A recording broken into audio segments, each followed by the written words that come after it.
이번 테마는 174쪽 법정지상권. 이 법정지상권은 주로 판례 관련된 이야기입니다.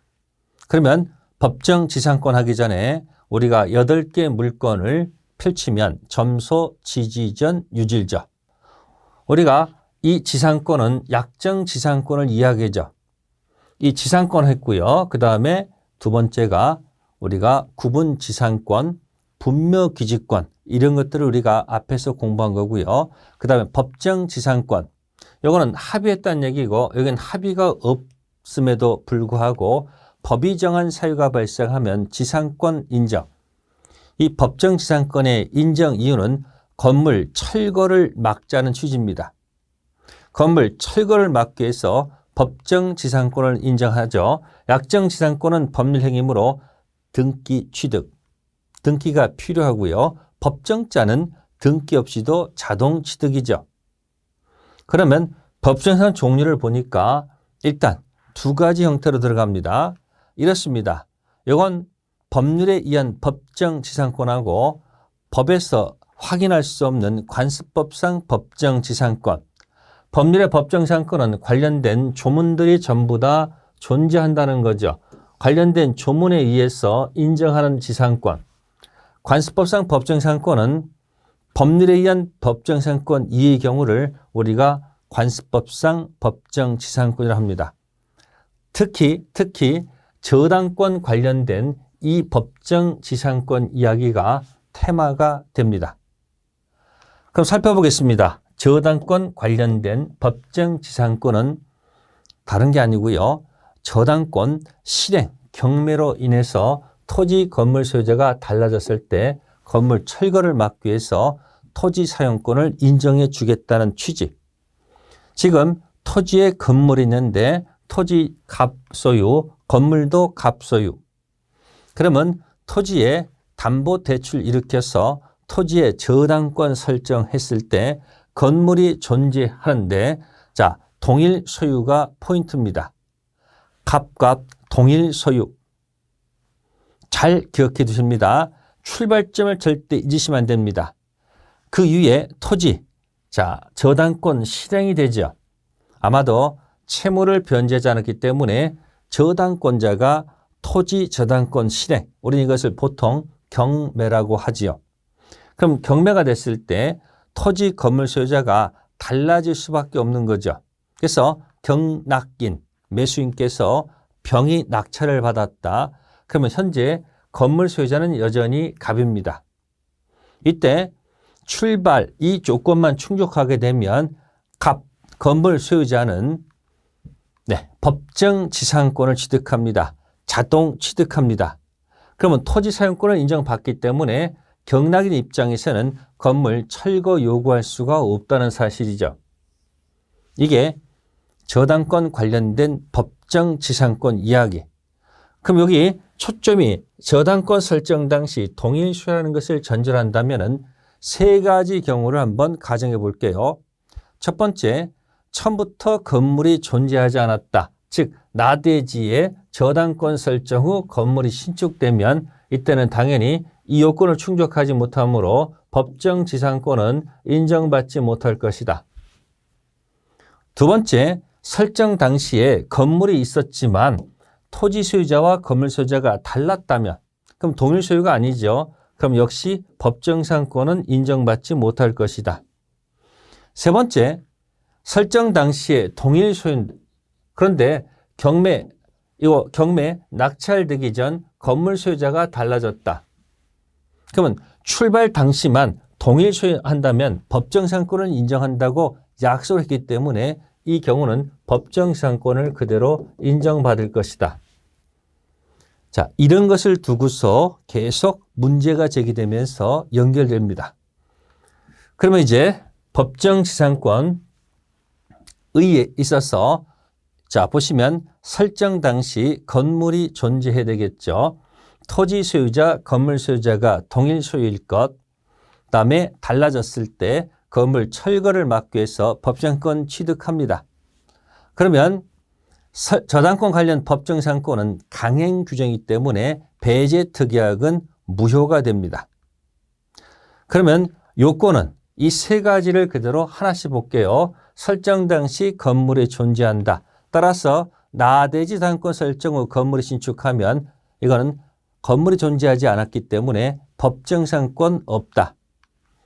설정 당시 건물이 존재하는데 미등기 무허가 건물. 그러면 미등기 무허가 건물일지라도 이건 법정상권을 인정합니다.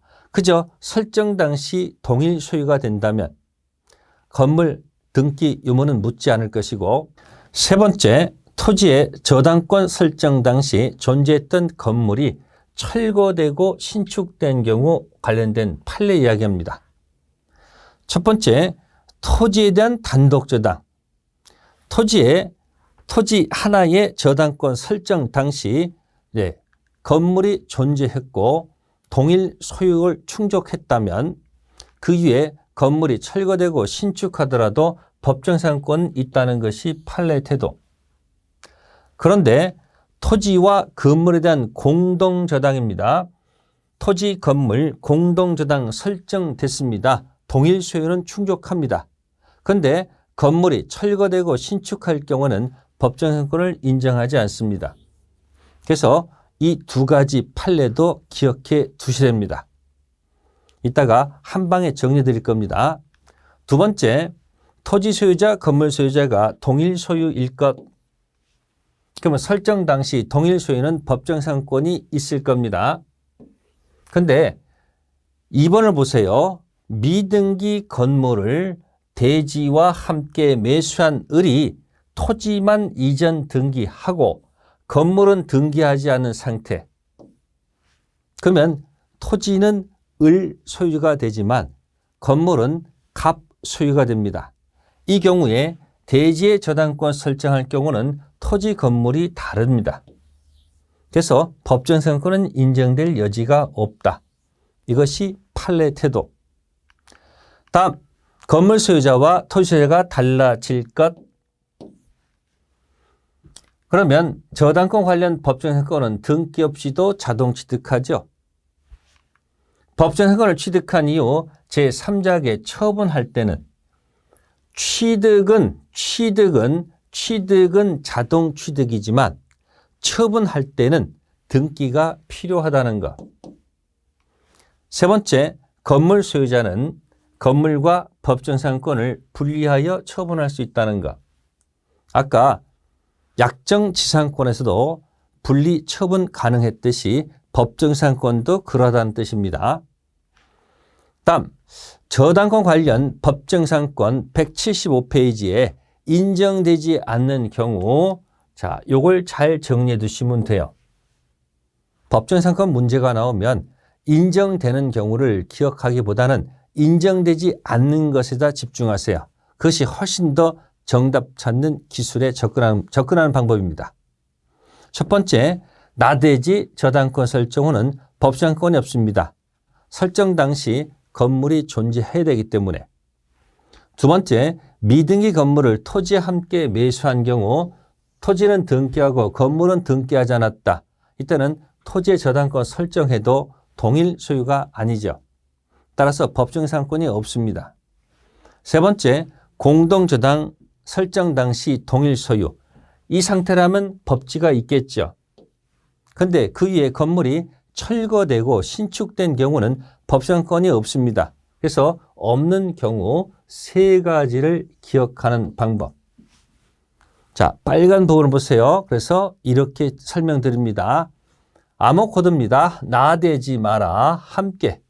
나대지 마라 함께 공동으로 그 다음에 공철신.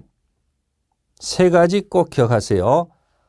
저당권 관련 법지 인정되지 않는 것, 나대지 마라 함께 공동으로 공철신. 이런 것들은 적으셔서 자 메모하셔가지고 벽에다 붙여놓고 자꾸 눈도장 찍기 바랍니다. 다음, 관습법상 법정지상권 법조문에서 확인할 수 없고 판례를 통해서 확인할 수밖에 없습니다. 그런데 출발은 비슷해요. 토지, 건물 같습니다. 이때 토지만 매매를 하는 경우죠. 이때 자, 동일 소유가 일단 들어가야 되고요. 그 다음에 양쪽 처분이 아니고 한쪽 처분만 하는 거죠. 한쪽 처분. 그 다음에 건물 철거 특약이 있으면 철거해야 되겠죠. 근데 특약이 없는 경우에요. 그러면 계속 건물 사용 의지가 있다는 뜻이죠. 그렇다면은 갑은 관습법상 법정상권을 취득한다. 세 가지를 지금부터 들어갑니다. 출발, 동일 소유, 양쪽 처분이 아니고 한쪽 처분, 그 다음에 건물 철거 특약이 없다면 건물 사용 의지가 있기 때문에 관습법상 법정상권을 인정하겠다는 취지죠. 그러면 우리가 요건을 보게 되면 동일 소유니까 처분 당시 동일 소유가 되면 되겠죠. 따라서 미등기 무허가 건물 관습법지 인정해도 무방할 것이고 처분 당시 동일 소유가 아니면 관습법지가 없다는 거죠. 한쪽 처분 당시 동일 소유가 아니라면 관습법지 없습니다. 세 번째 거 보세요. 미등기 건물 대지를 함께 매도한 경우 매수인께서 대지만 등기하고 건물을 등기하지 않았습니다. 이때 형식적으로 건물 소유권은 갑에게 남아있다 하더라도 이 갑은 건물 사용 의지가 없습니다. 이럴 경우는 관습법지 인정할 실익이 없다는 거죠. 세 번째 것도 아주 중요한 판례예요. 다음, 건물 철거 특약이 있다면 특약이 없어야지 관습법지가 들어가는 거니까 건물 철거 특약이 있다면 관습법지는 없는 겁니다. 그래서 기억하셔야 합니다. 관습법지 배제 특약은 유효 이렇게 표현합니다. 근데 우리가 앞에서 했던 거 저당권 관련 법정지상권은 저당권 관련 자 이거는 법률 법지죠. 이런 경우는 배제 특약은 무효. 다음 관습법지 취득 등기 없이도 자동 취득한다. 다음 관습법정상권 177페이지 인정되지 않는 판례 태도 이것도 암호 코드로 기억해 드리겠습니다. 나대지 없습니다. 미등기 건물을 대지와 함께 역시 관습법지 없습니다. 환지 처분 시 관습법지 없습니다. 그래서 네 번째 겁니다. 토지 지분만 매매한 경우 토지 공유자 중 1인이 토지 지분만 매매한 경우 역시 관습법지 없습니다. 그래서 이렇게 암호 코드로 가볼까요? 나대지 마라 함께 나대지 마라 함께 아까 비슷하죠. 그 다음에 환자가 똑같이 두 번 들어가 있죠. 그래서 환장하겠네. 그리고 여기 토지 지분만 그래서 지분수도 모르고 나대지 마라 함께 환장하겠네 지분 토지 지분만 매매한 경우 관습법지가 없습니다. 그래서 저당권 관련된 법지 없는 거 관습법지 인정되지 않는 것들을 자꾸 암호 코드로 대입해서 기억해 두시고 다음 제목을 보세요. 건물에 대한 법정상권이 성립된 후 성립을 전제로 그 이에 벌어지는 법률관계 즉 이미 을은 법정상권을 취득한 상태죠. 등기 없이도 자동 취득한 상태 다시 이 건물이 경매로 병한테 넘어가면 경매는 법률 규정 따라서 등기 없이 병은 다시 법정상권을 취득할 것이다. 그런데 이 건물이 매매로 넘어가는 경우죠.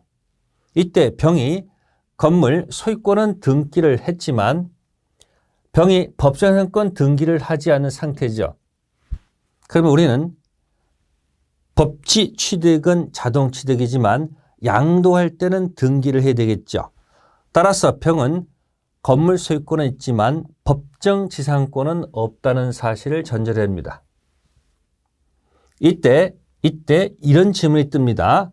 토지 소유자 갑은 현재 법정상권 없는 병을 향해서 건물 철거를 요구할 수 있는가 없는가? 일단 정답은 없습니다. 왜 없는가? 다음과 같습니다. 병은 법정상권이 없습니다. 등기가 안 됐기 때문에. 그렇지만 여전히 을한테 법정상권이 남아 있습니다. 따라서 병은 을의 법정상권을 대위 청구할 수 있습니다. 대위 청구할 수 있는 그런 권한이 있는 자에게 갑이 병한테 건물 철거를 요구할 수는 없습니다. 이렇게 해결하셔야 됩니다. 그래서 이 테마는 조금 어려울 수가 있어요. 몇 번 연습해 두시기 바랍니다. 그러면 문제를 풀어보도록 하겠습니다. 법정상권이 성립되는 경우를 모두 골라라. 그러면 기억 지문은 저당권 설정된 토지의 건물에 축조된 후, 그러면 저당권 설정된 후 건물에 축조됐다는 것은 나대지 시작하는 거죠. 그래서 법정상권 인정될 수가 없습니다. 그 다음에 니은 보세요. 설정 당시 건물에 존재하고 양자가 동일 소유, 그러면 그 위에 어떤 말이 있다 하더라도 역시 법정권은 인정받는다는 얘기죠. 출발을 보세요. 설정 당시 동일 소유만 보란 얘기죠.